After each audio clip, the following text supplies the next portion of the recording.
Open access is really tied to one's ability to come anytime, anywhere, as they are, irrespective of test scores, irrespective of GPA. We are open-armed, open access for anyone who wants to continue their education. My name is Shane Hooper, President and CEO of the Shelbyville-Bedford Partnership, home to economic development, workforce development, the Chamber, tourism, and the foundation. Today we're going to sit down with Dr. Michael Torrence, President of the Motlow Community College, Motlow State Community College. We look forward to his discussion. Everybody may not know, Doc, exactly what Motlow does and the mission of Motlow. Can you kind of share with us what Motlow is all about? Sure. The mission of Motlow State Community College, as well as the other 40 institutions that make up the Tennessee Board of Regents system of technical colleges and community colleges for the state of Tennessee, is open access and to meet local needs based on business and industry, and create a clear pathway for transfer, early college, middle college opportunities into Middle Tennessee State University, for example, is one of our biggest pipelines, as well as the other four-year institutions in Middle Tennessee and beyond the Southeast. Additionally, I think that part of our moniker has become, how do we infuse TILT, teaching, innovation, learning, and training. The technological aspect and savvy of digitization of learning and training is everywhere. And most companies, if they used to be focused specifically on construction or focused specifically on something that wasn't tied to the implementation of emerging technology, they are partly technology companies now. One of the bigger ones, since we are in the ag area, would be tied to like Caterpillar, John Deere. They use technology ad nauseum now. So that's really our focus, open access and making sure that we meet the needs of the localized economies that we serve throughout an 11 county service area, 4,500 square miles of southern Middle Tennessee backcountry, with Rutherford County being our most micro metro or urban location, and with reciprocity with Madison County, Alabama. Can you give us your definition or what it really means when you use the word open access? I want everybody to understand what open access means, and then I have another follow-up question. Sure. So from the vantage point of continuation of learning and or training, open access is really tied to one's ability to come anytime, anywhere, as they are, irrespective of test scores, irrespective of GPA. We are open-armed, open access for anyone who wants to continue their education, for anyone who wants to be trained in a specific area of interest that leads to employment and or transfer. And lastly, one of the more important ones is to create entrepreneurs as well. So that's what we mean by open access, that we take you as you are, we meet you where you are, and it's our job to work in tandem with you to get you where you want to go. As a follow-up question, one of the other things that you just mentioned, you talked about education and industry. Can you talk about why that's important? Sure. When you think about what Tennessee is, specifically, let's just talk about southern Middle Tennessee. Bedford County, it could be specific to Bedford County. The focus of the localized communities that make things, that build things from their own two hands and their visions in their minds. The companies that we recruit from economic and community development are really tied to our cultures. That's why Tennessee is one of the great states to bring businesses to, with Shelbyville-Bedford County being one of the great counties within Middle Tennessee to bring businesses to, is because we build, we show up for work, and we're pretty crafty. The other component of why industry and education are tied together, that is the purpose for going to school, is to become not just a worker, but a critical thinker, problem solver, and skilled in not just the traditional trades, but also skilled in what I would call, let's call them the new trades. That would be coding, creating, data science, and implementation of automation and robotics into the work that is done every day within the businesses and industry we serve. One of the focal areas for us, specifically in Bedford County, has been new, the nuances of EV, or electrification, that's taking the world by storm. And our Middle Tennessee area is perfectly positioned to advance the manufacturing and distribution chains that are associated with it. Okay. Well, I'm glad you mentioned industry, and because we have such a diverse set of industries here, and that's a great thing. Right. To make a local economy successful, you always have to have diversity in your economy and diversity in your portfolio of industries. Right. And we do everything in Bedford County, from make chicken parts to making automobile parts to making quite frankly whiskey. Yes. So I know that you've had opportunity to do some work with one of our industries right there in Bedford County with the Nearest Green Distillery. Can you talk to me about what Motlow sees as the vision for their involvement with the distillery? Sure. This relationship started with the Weavers as a family first, prior to Uncle Nearest launching. Just the idea behind creating a distilling program named for Nearest Green and focused on his craft, his ability to teach Jack Daniel how to make whiskey, and the behemoth in the spirits industry that Jack Daniel is. Now we're seeing Uncle Nearest follow suit with taking facilities, land, people from different places, moving them here to Bedford County, and accelerating the economy. So that relationship began with trust, which I think is really important. Conversation at Barrel House Barbecue in Lynchburg with our friend Chuck, and having an actualizing moment about what could we do as an institution of training, innovation, learning, and teaching to support that industry. What we've come up with is the Nearest Green School of Distilling. It'll be called an academy so that it aligns more with higher education, what academics understand. It will start in the fall, and it is one of our greatest opportunities, I think, as an organization, because I see this as another signature program for our college, where we are involved in the science of distilling, the science of whiskey making, as well as having conversations with what is potentially available to do with Nashwood. How will we implement hospitality and tourism, as well as the front end and back end persons and systems that need to work through accounting, business practices, operations, management, for what is to come. In addition to focusing on the science of distilling, whiskey making, Tennessee whiskey making specifically, it has allowed Motlow State to support the Tennessee Distillers Guild. So we are the only institution of higher education, to my knowledge, that's associated with the Guild across the state. So we have friends across the state who are in the science of distilling making, and our goal is to support that industry. I'd like to compare becoming a distiller to becoming a roadie. When you think about the music industry, how does one become a roadie in the music industry? You show up, you apprentice, you spend time. We formalized that a little bit with an actualized degree pathway, as well as tying it to a workforce pathway where students will be able to learn the science of it, as well as get into other aspects and facets of what it means to be in the industry. I'm really excited about this program and the potential of it. We're excited about it in Bedford County too. The Nearest Green Distillery, they have committed to 100 new jobs in our industrial park. Yes. We announced this about 3 months ago. 100 new jobs in our industrial park and $100 million in capital investment, Wow. which is a significant sum of money, and a significant investment into the people in Bedford County and creating jobs, job creation, which is part of what the partnership is involved in. So we know that we have this new distillation and bottling coming online, and just kind of bring that home to why that's important when it comes to workforce development, that program that you just mentioned, and what that will mean to those workers. Sure.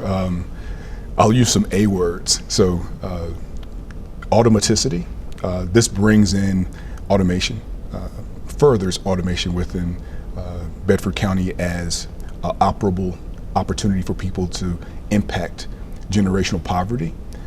It's going to create jobs, gives them, and when I say them, I'm talking about students as well as incumbent workers who may be looking for another career to get into. It gives them an opportunity to do so and make good money that they can take care of themselves and family with. Another word that I will use is authenticity. We are on the whiskey trail, and to have Uncle Nearest as a company in Bedford County bringing jobs and investing in the community gives us an awesome, authentic opportunity to show this is what we're about. It's part of our heritage, it's part of our culture, and further ingrains the importance of young men and women, as well as the incumbent workers, again, having an opportunity to stay where they are, where they were born and raised, to have a great job. This impacts economic and community development at not just the local level, but the regional level, as well as, and as much as I think that some of our colleagues may not like to talk about it, but we are globalized in some of the industries that we have within our service area and within Bedford County specifically, because these are multinational companies. So the impact literally reverberates across the planet when you talk about the spirits industry. So that's just a small drop in the bucket in terms of the impact. Motlow sees itself as just simply a conduit to make sure that the businesses in the industry that serve Bedford County have what they need. Our constant conversations with advisory boards or simple drop-ins on the square that I get to do from time to time as a representative of the college to really get a acclimatized feel and pulse of the community. What do we need to make sure that we're offering? Students vote today differently, Mr. Hooper, it used to be with your feet where you're going to go to school. Students now vote with the clicks of their mice on their computers, and the determinations are, can I go someplace that can give me access to not necessarily innovative opportunity all the time, but current opportunity, today's workforce, tomorrow's workforce. And the spirits industry is today, it was yesterday, and it will certainly be tomorrow. Yeah. So I know that economic development, I've said it before and I will continue to say it, economic development is a team sport. Yes. It takes an entire community working together to make things happen, especially when you start talking about things as great as this program will be for the Nearest Green Distillery and therefore Bedford County and everyone involved. And like you said, that goes not only to Bedford County, but to Southern Middle Tennessee, to the state, to the nation, and then internationally as well. So we appreciate our working, the partnership's working relationship with Motlow. Thank we you. really appreciate that. Motlow has been there from day one for us and has stood by us and said, hey, whatever you need, we're here to work with you. And working together is one of those things that's, like I said, it's a hallmark. It is the cornerstone of economic development. Speaking of partnerships and working together, you kind of mentioned that you were talking with the Weavers. Yes. And that kind of created a conversation that led to this programming. Can you kind of talk me through the process for that program? Tell me how it starts and Sure. where it is now. Sure. So all good partnerships start with a meal or a cup of coffee. So one of the things I always share with the leadership teams that come through here, whether they be the Shelbyville or Bedford County Leadership Group or Coffee County, you should always have time for a cup of coffee. And in some instances, you always should have time for some barbecue. This is where those conversations happen. And the initial conversation was simply about how could they be of support to our students, literally offering up scholarships for students to take care of their books, incidental needs that students have, I call the hidden costs of higher education. And then it led to, well, you know, we're going to invest in some property in Bedford County. We'd like to start a program. And from the initial cup of coffee, the initial come on campus, let us show you around, this is who we are, literally, I believe that Motlow wraps their arms around the people that we serve. It's part of who we are. It developed a level of trust, and as I said before, it has to begin with that. From there, we started from zero, had no idea. We looked for programs and ended up with a fermentation science program. We have a partnership with MTSU for transfer, but that's not distilling. That's something different. After we had looked around the country, literally, we engaged with Florida International University, or FIU, who does the wine and spirits very recognized and well-known event annually in Miami, but that wasn't Tennessee whiskey. So we looked at Moonshine University in Kentucky, but that's bourbon. That's not Tennessee whiskey. So we've begged and borrowed. We've talked to experts both within the Distillers Guild as a group, but specifically help from Melvin Keebler down at Jack Daniel, Chris, the master distiller, down at Jack Daniel, and then of course Mr. and Mrs. Weaver have lent and allowed us to borrow some of their friends and expertise in the area, as well as I can't say enough about the support we've received from those in Chattanooga as well, Gate 11 Distillery, as well as Chattanooga Whiskey. Those were the initial partners, along with Jeff Arnett down at Company Distillery. For us to build a program, I thought it was very important that as the person assisting with development, that I got an understanding of what is whiskey making. I'm from a place where you could go up on top of a hill, you could see smoke, and I had experienced that as a kid, but what is the organized way of doing that and seeing it? So I learned quite a bit over a 2.5-year, 3-year period. Our academic affairs folks submitted the program after lots of back and forth conversation with the industry partners and industry experts.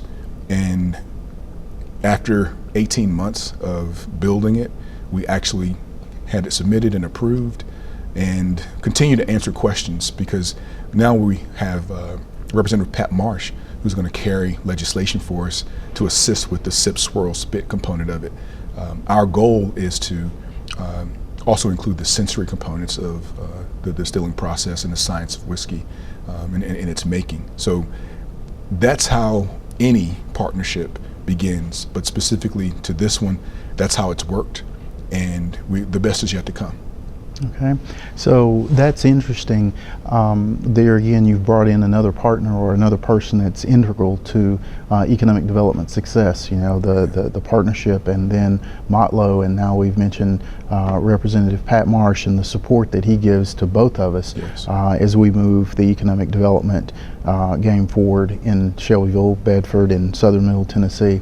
We're looking forward to the work that he has to do.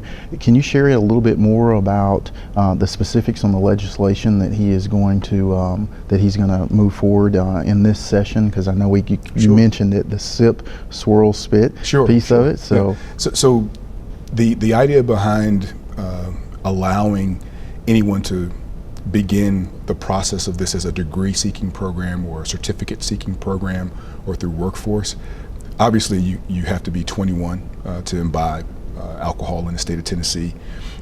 However, when you're interested in becoming a distiller, interested in fermentation science, interested in learning how it works as a science, it's learning.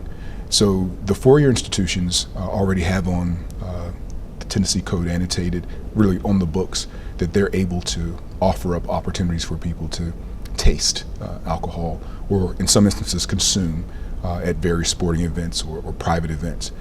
Community colleges are not within that code or that legislation, so the conversation around what's the appropriate age where someone should be able to sip, swirl, and spit as a taster, to understand the different notes, to be able to tell whether they're heads or tails.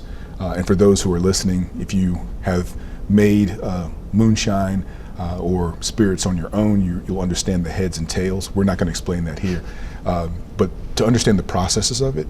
And so the legislation being carried is going to allow community colleges, not just Motlow, but community colleges across our system to take the programs to the next level by being able to do that with the students. okay. How many other community colleges, to your knowledge right now in the state of Tennessee, have a program like this? We're the only one. Okay. We're the only one. And this is Motlow State Community College. We enjoy a great working relationship with Motlow. They are a significant partner in economic development. We really enjoy working with Dr. Torrence. He's a phenomenal professional, has taken Motlow to great new heights, and we need people like Dr. Torrence and their support moving forward to really move the economic development dial in Shelbyville-Bedford and southern Middle Tennessee. So Dr. Torrence, I really appreciate you taking your time Thank you. To talk with us today. Is there anything else that you'd like to say about Motlow? Is there any specific thing you want to talk about Motlow that maybe people don't know? Sure. We also are Division I JUCO, or junior college for athletics, and we'll be hosting the Tennessee Association for Junior Colleges basketball tournament March 8th through the 12th, I believe are the dates, and we'd love people to come out and come on campus. So from an athletic standpoint, I had to make sure I got that plug in, but in addition to that, I think it's really important for viewers to know that, one, we're right up the street. We are your localized two-year institution, post-secondary institution, and it's not just the science of distilling. Aviation simulation, as well as coding and creation through Google certifications and Coursera, and the other kinds of innovation that take place not just in career and technical education components. Motlow is recognized as a leader within the state as well as nationally. We have great men and women who work here, and I can't thank our team enough. And it's important to say that to the men and women that help us reach the heights that we've reached. And I can't thank you enough for your continued support and the opportunity to share with the folks in Shelbyville and Bedford about what we're up to. The door is always open. I'll say this looking into the camera. The door is always open. Please come and visit us. We're literally right around the corner from you, and there is never a bad time for you to be on campus. Thank you so much, and Mr. Hooper, I appreciate it. Thank you. Thank you. Thank you for all that you do for the people of Shelbyville, Bedford, and southern Middle Tennessee. Thank you. And with that, ladies and gentlemen, today I want to take the end of this to kind of talk about something that happened last week and how all of us can work towards doing something for economic development going forward over the next couple of weeks and the next couple of months. Last week we had a deep freeze here in southern Middle Tennessee. Things got really hard. There were a lot of businesses that were shut down for almost a complete week. That always has an impact on our local economy, and the effects that the partnership has on the local economy, that's one of our primary goals, is to have a positive impact on the local economy and make sure that our local economy is thriving and vibrant. That's why the partnership is involved in workforce development, economic development, retail recruitment, industrial recruitment, the chamber, as well as tourism and our foundation. But last week when we had the deep freeze, we had a lot of businesses that were shut down. It would be great, and I encourage everybody this week, spend a little bit of extra time and go out and support our local businesses. They really need to bounce back from last week. If you go out and buy a gift card or just support them by going out and buying lunch there, just make sure that you support the people in our community, the people, your neighbors, the people that you go to church with, the people that you're sitting at the ball game, sitting with at the ball game. Make sure that you go out and support them this week. Together, through partnerships, this is how we make a difference in our community. Thank you.